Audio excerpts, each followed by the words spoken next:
कई जीत बाकी हैं, कई हार बाकी हैं, अभी जिंदगी के सभी सार बाकी हैं। अभी तो चला हूँ बस मंजिल को पाने को, अभी तो मंजिल की पूरी किताब बाकी है, पूरी किताब बाकी है। आप सभी साथियों और विद्यार्थियों को नमस्कार, जय हिंद, वंदे मातरम। आप देख रहे हो दीपक लक्ष्य हब चैनल, जहां चर्चाएं होंगी सिर्फ आपके लक्ष्य की। विद्यार्थियों, हर नई शुरुआत थोड़ा डराती है, पर याद रखना, सफलता मुश्किलों के पार ही नजर आती है। जो कड़ी मेहनत करते हैं उनकी कामयाबी बड़ी होती है। आगे वही बढ़ता है जो खुद को समय के साथ बदलता है। अगर आप खुद से मजबूत हैं तो असफलता आपका कुछ नहीं बिगाड़ सकती है। हमारा माइंड सेट ऐसा होना चाहिए, जो मुझे आता है वो मैं कर लूँगा, और जो नहीं आता है उसे भी मैं सीख लूँगा। ऐसी मंजिल नहीं है जहाँ पहुँचने का कोई रास्ता ना हो। जिसे सफलता की चाह है, मुश्किलों में भी उसके लिए राह है। मुश्किलें केवल बेहतरीन लोगों के हिस्से में आती हैं, क्योंकि वही लोग उसे बेहतरीन तरीके से अंजाम देने की ताकत रखते हैं। बिना एकाग्र दिमाग के आप महान कार्य नहीं कर सकते हैं। सही समय पर लिए गए कड़वे फैसले जिंदगी को मीठा कर देते हैं। उत्तम समय कभी नहीं आता है, समय को उत्तम बनाना पड़ता है। जंग को भीड़ से नहीं, हमेशा अपने आत्मविश्वास के जिगर से जीती जाती है। आप जब भी शिकार करो, हमेशा उसकी दिशा में वार करो, मंजिल कदम चूमेगी। तो आइए जुड़िए हमारे चैनल से। आपका स्वागत है। आप सभी लोग एक बार कक्षा को लाइक, कमेंट कर शेयर कर दीजिए। बहुत ही महत्वपूर्ण सत्र होने वाला है, कक्षा को पूरा वॉच करिएगा। और आज की महत्वपूर्ण कक्षा का पहला प्रश्न आपके समक्ष है। परिमल किस कवि की रचना है? मैथिली शरण गुप्त जी, जयशंकर प्रसाद जी, रामधारी सिंह दिनकर जी, सूर्यकांत त्रिपाठी, निराला जी। तो परिमल ये रचना जो है विद्यार्थियों किसकी है? सूर्यकांत त्रिपाठी, निराला जी। और सूर्यकांत त्रिपाठी निराला जी को विद्यार्थियों महाप्राण भी कहा जाता है। क्या? महाप्राण। और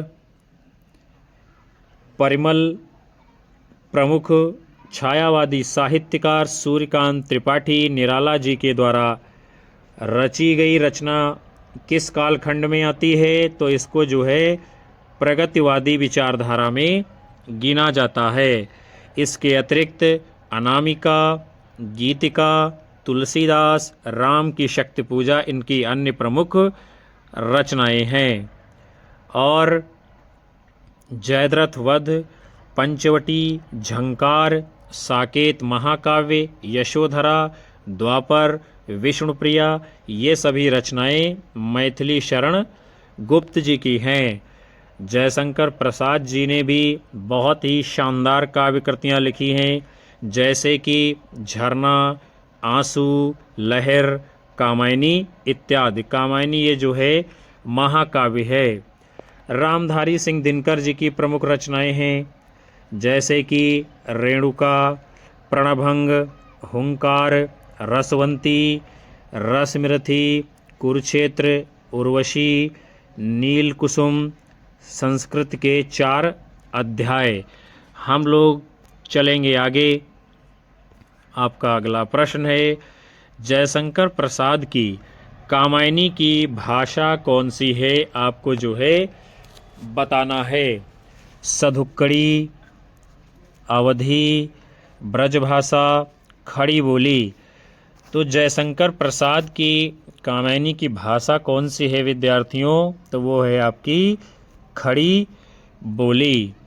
और इसका प्रकाशन वर्ष क्या है? 1935 ईस्वी।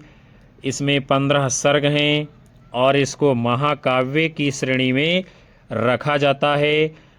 झरना, आंसू, लहर, ये सब जो है जयशंकर प्रसाद जी की खड़ी बोली में लिखी गई काव्य कृतियाँ हैं। फिर जो है आपका अगला प्रश्न है, गीतिका के रचनाकार का नाम आप सभी को बताना है। जयशंकर प्रसाद जी, सुमित्रानंदन पंत जी, सूर्यकांत त्रिपाठी निराला जी, मुकुटधर पांडे जी। तो गीतिका ये रचना किसकी है? पंडित सूर्यकांत त्रिपाठी निराला जी की। अनामिका, तुलसीदास, सरोज स्मृति, राम की शक्ति पूजा, परिमल, जूही की कली, अधिवास, पंचवटी प्रसंग, विधवा, भिक्षुक, कुकुरमुत्ता, ये सभी रचनाएं छायावाद के प्रमुख कवि सूर्यकांत त्रिपाठी निराला जी की हैं। जबकि कामायनी महाकाव्य, आंसू, झरना, लहर, उर्वशी, करुणालय ये गीत नाट्य है, कानन कुसुम, ये सभी रचनाएं किसकी हैं? जयशंकर प्रसाद जी की। आगे चलते हैं।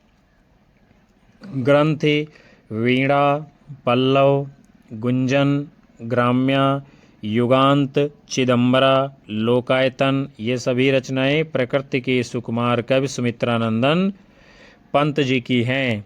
पूजा फूल, कानन कुसुम, प्रेम बंधन, आंसू इत्यादि प्रमुख रचनाएं मुकुटधर पांडे जी की हैं। हम लोग बढ़ते हैं आगे। फिर आपका अगला प्रश्न है, रवींद्र कविता कानन के लेखक कौन हैं? सूर्यकांत त्रिपाठी निराला जी, जयशंकर प्रसाद जी, मैथिली शरण गुप्त जी, अयोध्या सिंह उपाध्याय, हरिऔध जी। तो रवींद्र कविता कानन के लेखक कौन हैं? सूर्यकांत त्रिपाठी निराला जी। निराला जी की अन्य प्रमुख रचनाएं हैं अनामिका, परिमल, गीतिका, तुलसीदास, जूही की कली, गीतिका, अणिमा, सरोज स्मृति, राम की शक्ति पूजा, कुकुरमुत्ता इत्यादि। फिर कामायनी महाकाव्य, आंसू, लहर, झरना, प्रेम पथिक, ये सभी रचनाएं जयशंकर प्रसाद जी की हैं। साकेत, भारत भारती, यशोधरा, जयद्रथ वध इत्यादि रचनाएं मैथिली शरण गुप्त जी ने लिखी हैं। प्रिप्रवास, वैदेही वनवास, राम की रस कलश, चोखे चौपदे, पद्य प्रसून इत्यादि रचनाएं अयोध्या सिंह उपाध्याय, हरिऔध जी ने लिखी हैं। आगे बढ़ेंगे। फिर जो है आपका अगले क्रम में प्रश्न है, निम्नलिखित में से कौन सी रचना महाकाव्य नहीं है? तो कामायनी ये जयशंकर प्रसाद जी का महाकाव्य है। प्रिप्रवास अयोध्या सिंह उपाध्याय, हरिऔध जी का महाकाव्य है। साकेत मैथिली शरण गुप्त जी का महाकाव्य है। जो रचना आपकी है पल्लव, ये जो है महाकाव्य नहीं है। पल्लव रचना छायावादी कवि सुमित्रानंदन पंत जी के द्वारा लिखी गई प्रारंभिक काव्य कृति है। और बाकी रचनाओं को आपने देख ही लिया है कौन सा महाकाव्य किसका है। कामायनी महाकाव्य का प्रकाशन 1935 ईस्वी में होता है। प्रिप्रवास का प्रकाशन 1914 ईस्वी में होता है और साकेत का प्रकाशन 1931 ईस्वी में होता है। आगे बढ़ते हैं। आपका अगला प्रश्न है, निम्नलिखित में से कौन सा कथन असत्य है उसे आपको बताना है। पंत जी को प्रकृति का सुकुमार कवि कहा जाता है, सही है। पल्लव पंत जी की रचना है, सही है। लोकायतन महाकाव्य की श्रेणी में आता है, ये भी सही है। पंत जी भारतेंद्र युग के कवि हैं, ये बात गलत है। जबकि पंत जी किस में आते हैं, किस युग में? तो वो छायावाद में आने वाले कवि हैं। आगे बढ़ेंगे। प्राकृतिक सुषमा का आलम्बन रूप में चित्रण करने तथा प्रकृति का मानवीकरण करने के कारण सुमित्रानंदन पंत जी को प्रकृति का सुकुमार कवि कहा जाता है। और जो इनकी पल्लव रचना है इसका प्रकाशन 1928 ईस्वी में होता है। आगे चलेंगे। फिर आपका जो है प्रश्न है, निराला जी की यानी सूर्यकांत त्रिपाठी निराला जी की अंतिम कविता कौन सी मानी गई है? राम की शक्ति पूजा, तुलसीदास, सरोज स्मृति, पत्रोत्कंठित जीवन का विष बुझा हुआ। तो जो अंतिम कविता निराला जी की मानी जाती है उसका नाम है पत्रोत्कंठित जीवन का विष बुझा हुआ। और निराला जी की ये कविता जो है सांध्य काकली काव्य संग्रह में संकलित है। निराला ने सन 1936 ईस्वी में महाकाव्यात्मक कविता राम की शक्ति पूजा लिखी है और 1938 ईस्वी में तुलसीदास जो है रचना को लिखा है। आगे बढ़ेंगे। फिर आपका अगला प्रश्न है, महादेवी वर्मा के प्रथम काव्य संकलन का नाम क्या है? दीपशिखा, यामा, निहार, रश्मि। तो महादेवी वर्मा जी का जो प्रथम काव्य संकलन है उसका नाम क्या है? निहार। और महादेवी वर्मा जी को आधुनिक युग की मीरा कहा जाता है। इनका जो निहार काव्य संकलन है इसका प्रकाशन 1930 ईस्वी में हुआ था। इसके अतिरिक्त रश्मि, नीरजा, सांध्यगीत, यामा ये जो है महादेवी वर्मा जी की काव्य कृतियाँ हैं। और यामा के ऊपर इनको जो है भारतीय ज्ञानपीठ पुरस्कार दिया गया था। निहार की भूमिका जो है अयोध्या सिंह उपाध्याय हरिऔध जी ने लिखी थी। आगे बढ़ेंगे हम लोग। आपका प्रश्न है, कला और बूढ़ा चांद के लेखक कौन हैं? रामधारी सिंह दिनकर, सुमित्रानंदन पंत, सूर्यकांत त्रिपाठी निराला, नंद दुलारे वाजपेयी। तो कला और बूढ़ा चांद ये जो है रचना किसकी है? सुमित्रानंदन पंत जी की। स्वर्ण किरण, स्वर्ण धूल, वीणा ये जो है उत्तर छायावादी कवि सुमित्रानंदन पंत जी के अरविंद दर्शन से प्रभावित काव्य रचनाएं हैं। और मानसी, छाया, ज्योत्सना, युग पुरुष और मधुवन, अतिमा, शिल्पी, सौवर्णी, रजत शिखर पंत के द्वारा रचित क्या हैं? ये सब काव्य नाटक हैं। मौन निमंत्रण, चिदंबरा, परिवर्तन, युगांत, ग्राम्या, युगवाणी, गुंजन, पल्लव, वीणा, ग्रंथि, उच्छ्वास ये सुमित्रानंदन पंत जी की अन्य प्रमुख रचनाएं हैं। फिर आपका अगला प्रश्न है, स्वच्छंदतावाद की विशेषता इनमें से नहीं है, उसे आपको बताना है। प्रकृति पर्यवेक्षण ये विशेषता है, प्रेम चित्रण ये भी है, कथा गीत का प्रयोग ये भी है। जो विशेषता स्वच्छंदतावाद की नहीं है उसका नाम है ब्रज भाषा में रचना। हिंदी साहित्य के आधुनिक काल में छायावादी काव्यधारा को स्वच्छंदतावाद यानी रोमांटिसिज्म भी कहा गया है। और प्रकृति पर्यवेक्षण, प्रेम सौंदर्य का चित्रण, कथा गीत आदि का प्रयोग, आत्माभिव्यंजन, श्रृंगार निरूपण, नारी भावना, रहस्यात्मकता ये सभी प्रमुख विशेषताओं में गिनी जाती हैं। और छायावाद जो है इसमें प्रमुखता से खड़ी बोली में रचनाएं लिखने का काम किया गया है। अगले क्रम में आपका प्रश्न है, लोकायतन के रचयिता कौन हैं? सूर्यकांत त्रिपाठी निराला, बाल कृष्ण शर्मा नवीन, माखनलाल चतुर्वेदी, सुमित्रानंदन पंत। तो लोकायतन के रचयिता कौन हैं? आपके सुमित्रानंदन पंत जी। और इसके अतिरिक्त चिदंबरा, ग्राम्या, युगांत, युगवाणी, गुंजन, पल्लव, वीणा, ग्रंथि, उच्छ्वास इत्यादि जो है प्रकृति के सुकुमार कवि सुमित्रानंदन पंत जी की प्रमुख रचनाएं हैं। अनामिका, गीतिका, परिमल, तुलसीदास, कुकुरमुत्ता, अपरा, अर्चना, सरोज स्मृति, राम की शक्ति पूजा इत्यादि सभी रचनाएं सूर्यकांत त्रिपाठी निराला जी की काव्य कृतियाँ हैं। और द्विवेदी युगीन साहित्यकार माखनलाल चतुर्वेदी जी ने हिम किरीटनी, हिम तरंगिनी, युगचरण, समर्पण, माता नामक ग्रंथों की रचना की है। और बालकृष्ण शर्मा जी ने कुमकुम, अपलक, रश्मिरेखा, क्वास, हम बिस्पाई जन्म के इन सभी ग्रंथों की रचना करने का काम किया है। आगे चलेंगे। आपका अगला प्रश्न है आंसू है यानी क्या है, किस श्रेणी में इसको रखा गया है। मुक्तक काव्य संकलन, अतुकांत काव्य, प्रबंध काव्य, इनमें से कोई नहीं। तो आंसू ये क्या है, मुक्तक काव्य का संकलन माना जाता है, जिसको लिखा किसने है, छायावादी कवि जयशंकर प्रसाद जी ने। और ये क्या है विद्यार्थियों, विरह काव्य भी माना जाता है।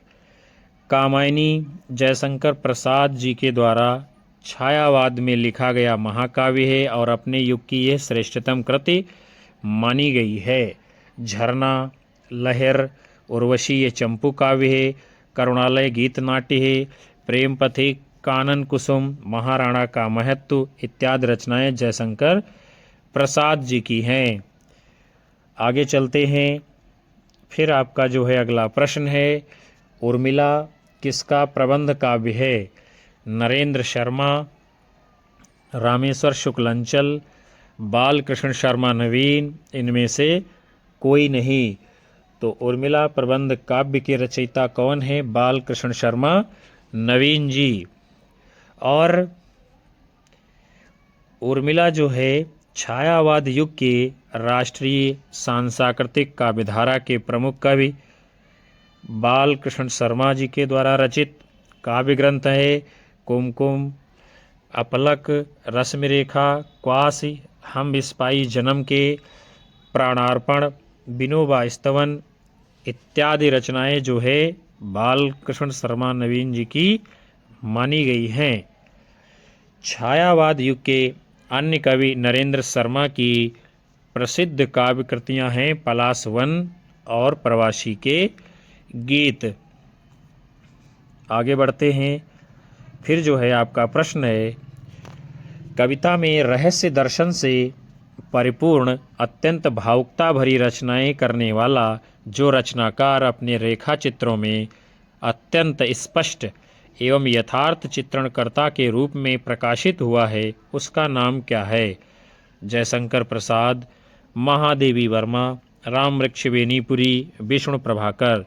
तो कविता में रहस्य दर्शन से परिपूर्ण अत्यंत भावुकता भरी रचनाएं करने वाला जो रचनाकार अपने रेखा चित्रों में अत्यंत स्पष्ट एवं यथार्थ चित्रणकर्ता के रूप में प्रकाशित हुआ है उसका नाम क्या है, महादेवी वर्मा जी। फिर जो है महादेवी वर्मा, इनको जो है बौद्ध दर्शन से प्रभावित रहस्यवादी कवयित्री के रूप में स्वीकार किया जाता है। इनके जो प्रिय प्रतीक हैं उनका नाम क्या है, दीपक और बादल। इनके द्वारा रचे गए रेखा चित्र हैं अतीत के चलचित्र, स्मृति की रेखाएं, मेरा परिवार। मेरा परिवार में जो है पशु पक्षियों का चित्रण किया गया है और इसका प्रकाशन 1972 ईस्वी में हुआ है। आगे बढ़ते हैं हम लोग। आपका अगला प्रश्न है कामायनी की रचना के बाद उस काव्यधारा का कोई और श्रेष्ठ महाकाव्य फिर क्यों नहीं रचा गया। क्योंकि जयशंकर प्रसाद जी नहीं चाहते थे, गलत। अन्य कविगण प्रसाद के शिल्प कौशल के आगे हार मान चुके थे, गलत। कठिनाई का सामना करना कोई नहीं चाहता था, गलत। यानी सही क्या है, उस कोटि की रचना शीर्ष शिखर कामायनी हो चुकी थी। फिर जो है आगे बढ़ेंगे। कामायनी ये जो है विद्यार्थियों महाकाव्य है जयशंकर प्रसाद जी का और इसका प्रकाशन 1935 ईस्वी में माना गया है जिसमें कि 15 सर्ग हैं।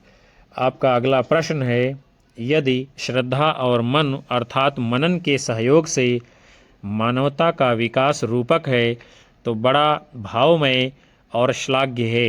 ये कथन किसका है? आचार्य नंद दुलारे वाजपेयी, डॉक्टर नगेंद्र, जयशंकर प्रसाद, मुक्तिबोध।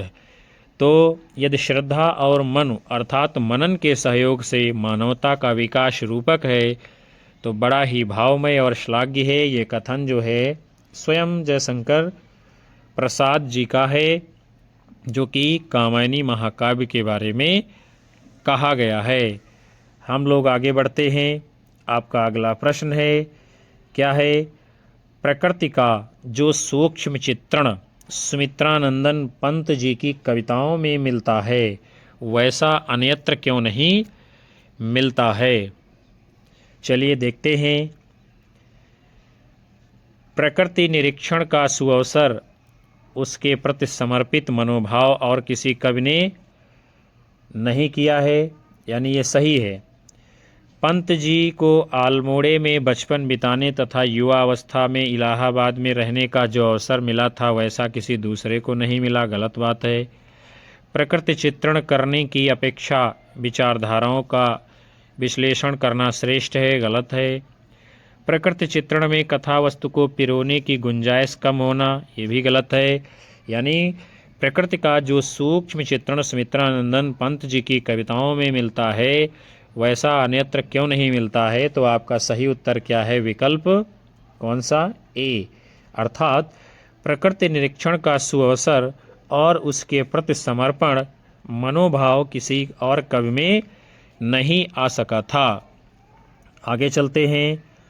आपका अगला प्रश्न है, क्या है? काव्य पंक्तियाँ दी गई हैं और पूछा जा रहा है किस काव्य कृति का यह प्रबोध वाक्य माना गया है। दुख की पिछली रजनी बीच, दुख की पिछली रजनी बीच, विकसता सुख का नवल प्रभात, विकसता सुख का नवल प्रभात। किस काव्य कृति का ये प्रबोध वाक्य है? पल्लव, राम की शक्ति पूजा, चांद का मुंह टेढ़ा है, कामायनी। तो ये है कामायनी महाकाव्य की पंक्तियां हैं जिसको क्या प्रबोध वाक्य बताया गया है। और कामायनी महाकाव्य की रचना जयशंकर प्रसाद जी ने की है। इसमें कुल जो है 15 सर्ग हैं। कौन कौन से? चिंता, आशा, श्रद्धा, काम, वासना, लज्जा, कर्म, ईर्ष्या, ईड़ा, स्वप्न, संघर्ष, निर्वेद, दर्शन, रहस्य, आनंद इत्यादि। आगे चलेंगे। अगले क्रम में आपका प्रश्न है, प्रस्तुत काव्य पंक्ति के रचयिता का नाम जो है चिन्हित करना है। क्या पंक्तियां हैं? कितने हृदयों के मधुर मिलन, कितने हृदयों के मधुर मिलन, क्रंदन करते बन बिरह कोक, क्रंदन करते बन बिरह कोक। सुमित्रानंदन पंत जी, सच्चिदानंद हीरानंद वात्स्यायन नग्गे जी, जयशंकर प्रसाद जी, सूर्यकांत त्रिपाठी निराला जी। तो ये काव्य पंक्तियाँ किसकी हैं? जयशंकर प्रसाद जी की। आगे बढ़ेंगे और पंक्तियों को देखेंगे हम और उनके रचनाकारों को। अरुण अधरों की पल्लव प्रात, अरुण अधरों की पल्लव प्रात, अरुण अधरों की पल्लव प्रात, मोतियों साहिल ताहिम हास, मोतियों साहिल ताहिम हास। यह काव्य पंक्तियाँ प्रकृति के सुकुमार कवि सुमित्रानंदन पंत जी ने लिखी हैं। फिर जो है आपकी पंक्तियाँ हैं, वे मुस्कराते फूल नहीं जिनको आता है मुरझाना, वे तारों के दीप नहीं जिनको आता है बुझ जाना। किसने लिखा है? महादेवी वर्मा जी ने। आपकी अगली पंक्तियां हैं, मेरा अनुराग फैलने दो नभ के अभिनव कलरव में, मेरा अनुराग फैलने दो नभ के अभिनव कलरव में, बन किरण कभी आ जाना, बन किरण कभी आ जाना।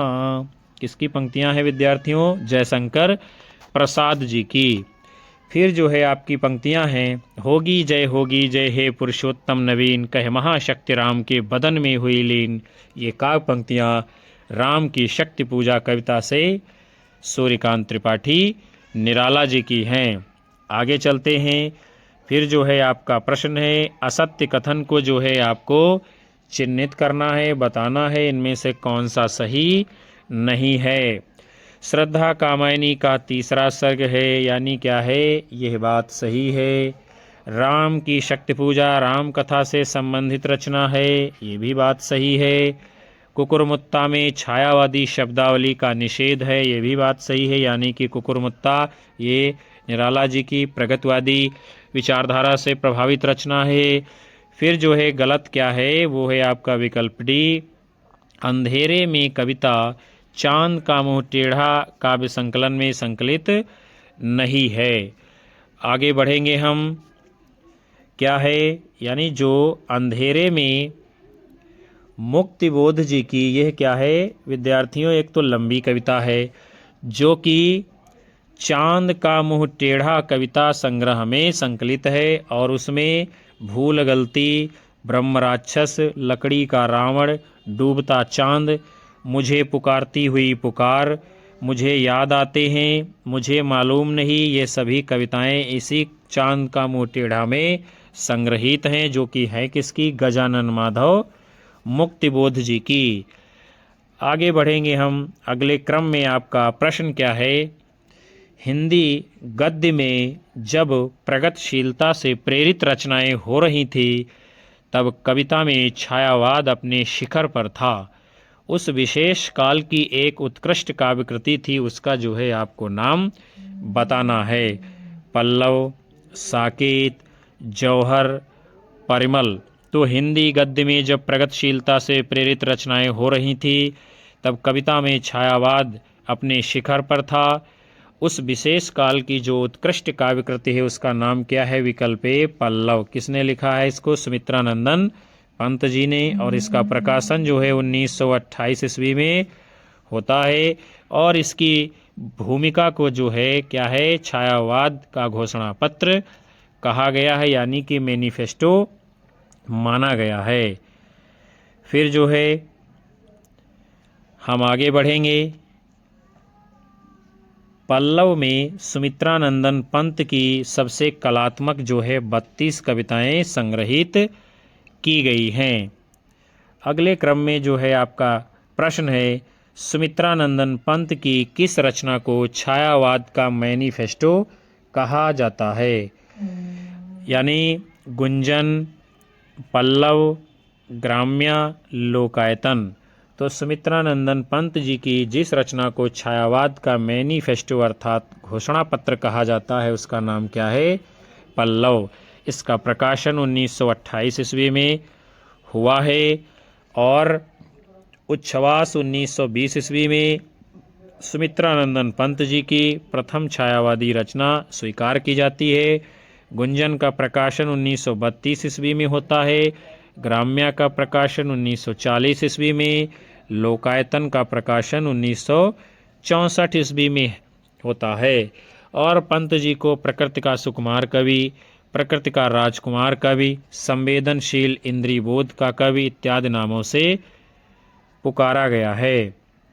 फिर हम बढ़ेंगे आगे। आपका प्रश्न है, निम्नलिखित में से कौन सी रचना सूर्यकांत त्रिपाठी निराला जी की नहीं है? अनामिका, गीतिका, परिमल, निशीथ। तो इनमें से जो रचना सूर्यकांत त्रिपाठी निराला जी की नहीं है उसका नाम क्या है? निशीथ। और ये निशीथ रचना है किसकी विद्यार्थियों? डॉक्टर राम कुमार वर्मा जी की। अनामिका का प्रकाशन 1923 ईस्वी में होता है। परिमल का प्रकाशन 1930 ईस्वी में होता है। गीतिका का प्रकाशन 1936 ईस्वी में होता है। ये सभी काव्य संग्रह सूर्यकांत त्रिपाठी निराला जी के हैं। बढ़ते हैं हम लोग आगे। अगले क्रम में आपका प्रश्न है, क्या कला और बूढ़ा चांद किस विधा की रचना है? संस्मरण, उपन्यास, काव्य, निबंध। तो कला और बूढ़ा चांद की विधा क्या है विद्यार्थियों? ये जो है काव्य संग्रह है। किसका है? सुमित्रानंदन पंत जी का। इनके अन्य काव्य संग्रह कौन कौन से हैं? वीणा, पल्लव, चिदंबरा, लोकायतन, युगपथ, स्वर्ण किरण इत्यादि। आगे बढ़ते हैं हम लोग। आपका अगला प्रश्न है, क्या करना है? यानी निम्नलिखित रचनाओं को उनके रचयिताओं के साथ जो है हम लोगों को सुमेलित करना है और दिए गए कूट के अनुसार फिर आगे उत्तर देना है। तो चलिए जो है हम पहले रचनाओं को ही क्या करते हैं, सुमेलित कर लेते हैं। तो बनबेला ये रचना किसकी है? सूर्यकांत त्रिपाठी निराला जी की। और चित्राधार ये रचना किसकी है? आपके जयशंकर प्रसाद जी की। और उत्तरा ये रचना किसकी है? सुमित्रानंदन पंत जी की। और परिक्रमा रचना किसकी है? महादेवी वर्मा जी की। यानी यहाँ पर सही मिलान कर दिया गया है, लेकिन इसका सही उत्तर कूट के रूप में क्या होगा उसको हम लोग आगे देखते हैं। तो इसका जो सही कूट उत्तर होगा वो होगा विद्यार्थियों कौन सा? विकल्प वी। आगे चलते हैं। आपका अगला प्रश्न है, निम्नलिखित काव्य पंक्तियों को उनके रचनाकारों के साथ में क्या करना है? सुमेलित करना है। और सूची 1 को सूची 2 से क्या है? मिलान करना है। तो चलिए देखते हैं हम। प्रिय स्वतंत्र रव अमृत मंत्र नव, भारत में भर दे, भारत में भर दे। ये किसकी काव्य पंक्तियां हैं? आपके पंडित सूर्यकांत त्रिपाठी निराला जी की। फिर आपकी पंक्तियां क्या हैं? इस पार प्रिय मधु है तुम हो, उस पार न जाने क्या होगा। इस पार प्रिय मधु है तुम हो, उस पार न जाने क्या होगा। तो ये प्रेम और मस्ती की पंक्तियां किसकी हैं? हरबंस राय बच्चन जी की। हम आगे की पंक्तियां देखेंगे। अरे कहीं देखा है तुमने मुझे प्यार करने वाले को। इसको किसने लिखा है? तो वो हैं आपके जयशंकर प्रसाद जी। यानी कौन है? जयशंकर प्रसाद जी। वो विकल्प ऊपर चला गया है, इसलिए हम इसके सामने यहाँ पर लिख दे रहे हैं। अगली आपकी पंक्तियाँ हैं, ये है मंदिर का दीप इसे नीरव जलने दो। नीरव का मतलब होता है छेड़छाड़ मत करिए, लगातार इसे मन मंदिर का जो दीपक है जो ईश्वर में लीन हो गया है लगातार प्रज्वलित होने दीजिए। ये काव्य पंक्तियाँ किसकी हैं विद्यार्थियों? महादेवी वर्मा जी की। तो आगे हम देख लेंगे इसका जो सही कूट कौन सा है। तो वो है आपका विकल्प सी। हम लोग बढ़ते हैं आगे। फिर जो है आपका अगला प्रश्न है, कर रही लीला मैं आनंद, कर रही लीला मैं आनंद, महाचिति सजग हुई सी व्यक्त, महाचिति सजग हुई सी व्यक्त। कर रही लीला मैं आनंद, महाचिति सजग हुई सी व्यक्त।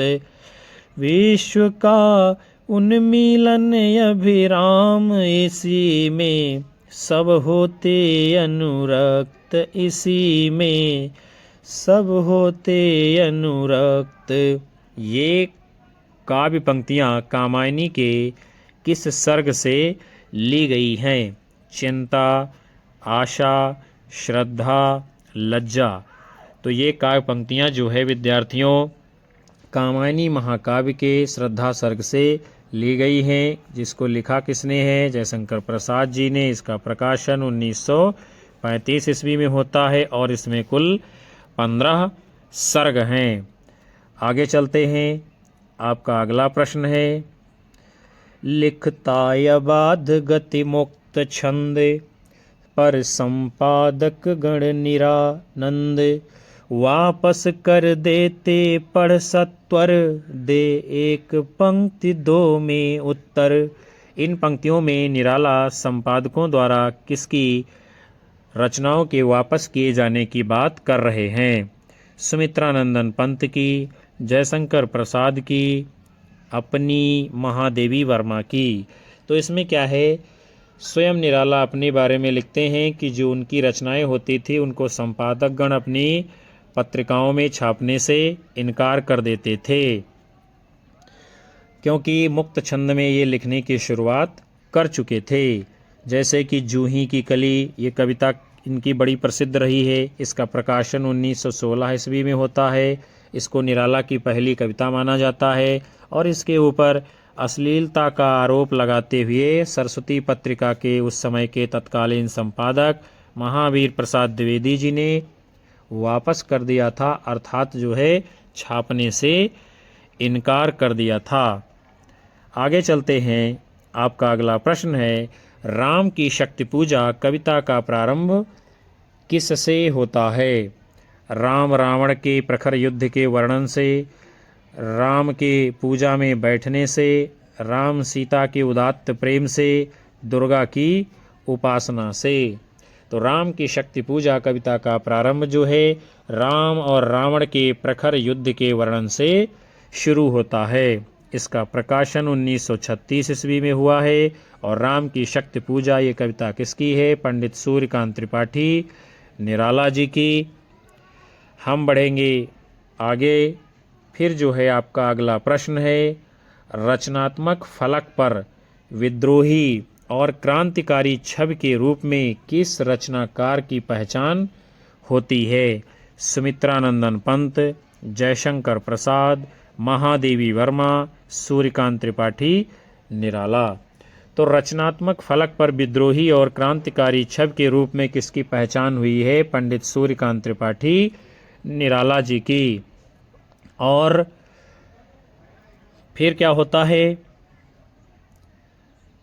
निराला जी की जो प्रमुख रचनाएं हैं, अनामिका, गीतिका, परिमल, राम की शक्ति पूजा आपने अभी ऊपर देखा था, कुकुरमुत्ता, तुलसीदास, गीतगुंज, अणिमा इत्यादि। इसके साथ साथ में जो है प्रसाद पंत निराला महादेवी वर्मा को छायावाद की चतुष्टयी में गिना जाता है और प्रसाद पंत निराला जी को छायावाद की बृहत्त्रयी में गिना जाता है। फिर हम बढ़ेंगे आगे। आपका अगला प्रश्न है, मनु, श्रद्धा और इड़ा इत्यादि अपना ऐतिहासिक अस्तित्व रखते हुए सांकेतिक अर्थ की भी अभिव्यक्ति करें तो मुझे कोई आपत्ति नहीं है। यह कथन किसका है? राम स्वरूप चतुर्वेदी, नंद दुलारे वाजपेयी, जयशंकर प्रसाद, डॉक्टर नामवर सिंह। तो यह कथन कि मनु, श्रद्धा और इड़ा इत्यादि अपना ऐतिहासिक अस्तित्व रखते हुए सांकेतिक अर्थ की भी अभिव्यक्ति करें तो मुझे कोई आपत्ति नहीं है, स्वयं जो है जयशंकर प्रसाद जी का है कामायनी महाकाव्य के संदर्भ में। आगे चलेंगे हम लोग। आपका अगला प्रश्न है, क्या है? राम की शक्ति पूजा कविता की अंतिम पंक्ति कौन सी है? क्रम क्रम से हुए पार राघव के पंच दिवस, पूरा करता हूँ देकर माता एक नयन, कह महाशक्ति राम के बदन में हुई लीन, सब चले सदै राम की सोचते हुए विजय। तो निराला जी की जो है राम की शक्ति पूजा कविता की जो अंतिम पंक्ति है वो है आपकी, होगी जय हे पुरुषोत्तम नवीन, कह महाशक्ति राम के बदन में हुई लीन। आगे चलते हैं। आपका अगला प्रश्न है, कामायनी महाकाव्य का मूल दर्शन क्या है? चार्वाक दर्शन, प्रतिभिज्ञा दर्शन, बौद्ध दर्शन, जैन दर्शन। तो कामायनी महाकाव्य का जो मूल दर्शन है उसका नाम क्या है? प्रतिभिज्ञा दर्शन। समरसतावाद भी कहा गया है और शैव दर्शन भी कहा गया है। कामायनी महाकाव्य किसका है विद्यार्थियों? तो ये जयशंकर प्रसाद जी की रचना है और इसका प्रकाशन 1935 ईस्वी में माना गया है। इसके अंतर्गत कुल 15 सर्ग हैं। आगे चलेंगे हम लोग। आपका अगला प्रश्न है, क्या है? काव्य पंक्तियाँ दी गई हैं और पूछा जा रहा है प्रसाद ने किसके सौंदर्य का इसमें चित्रण किया है? नील परिधान बीच सुकुमार, खुल रहा मृदुल यदु खुला अंग, खिला हो ज्यों बिजली का फूल, मेघ बन बीच गुलाबी रंग, मेघ बन बीच गुलाबी रंग। इड़ा, मनु, श्रद्धा, लज्जा। तो इन काव्य पंक्तियों में जयशंकर प्रसाद जी ने श्रद्धा के सौंदर्य का चित्रण किया है। यानी श्रद्धा कैसी आज प्रतीत हो रही है? नील परिधान, नीले अंबर के समान, उसके अंदर जो है सुकुमारता है, उसका अधखुला अंग जो है बहुत ही मृदुल अर्थात कोमल प्रतीत हो रहा है। और जैसे बिजली कौंध जाती है वैसे ही बिजली की चमक के समान वो जो है गुलाबी रंग की मेघों के बीच में दैदीप्यमान हो रही है। आगे चलते हैं। आपका अगला प्रश्न है, किसकी कृतियों में भारतीय इतिहास राष्ट्रीय गौरव का पर्याय बनकर आता है? मुंशी प्रेमचंद जी, भीष्म साहनी, जयशंकर प्रसाद जी, कृष्णा सोबती। तो जयशंकर प्रसाद जी की कृतियों में भारतीय इतिहास राष्ट्रीय गौरव का पर्याय बनकर आता है। जयशंकर प्रसाद जी ने जो नाटक लिखे हैं वो सभी जो है राष्ट्रीय सांस्कृतिक और ऐतिहासिक विचारधारा से प्रभावित हैं, जैसे कि चंद्रगुप्त, स्कंदगुप्त, ध्रुवसामनी आदि और महाराणा का महत्व रचना में भी ये सब दर्शन हो जाते हैं। आगे चलते हैं। आपका अगला प्रश्न है, राम की शक्ति पूजा किस श्रेणी की कविता है? चलिए देखते हैं हम लोग। मुक्तक काव्य, लंबी कविता, अकविता, हाइकू। तो राम की शक्ति पूजा ये कविता जो है लंबी कविता मानी जाती है। और ये किसकी है कविता? सूर्यकांत त्रिपाठी निराला जी की, जो कि अनामिका काव्य संग्रह में संकलित है। इस संकलन की जो अन्य प्रसिद्ध कविताएं हैं जैसे कि सरोज स्मृति, तोड़ती पत्थर, प्रेयसी, सच है, रेखा इत्यादि। फिर आपका अगला प्रश्न है, निराला की कविता राम की शक्ति पूजा के संदर्भ में कौन सा कथन गलत है? उसे हम आगे देखेंगे। क्या है? इसमें धर्म और अधर्म के शाश्वत संघर्ष का चित्रण किया गया है। तो क्या है? ये बात जो है सही है।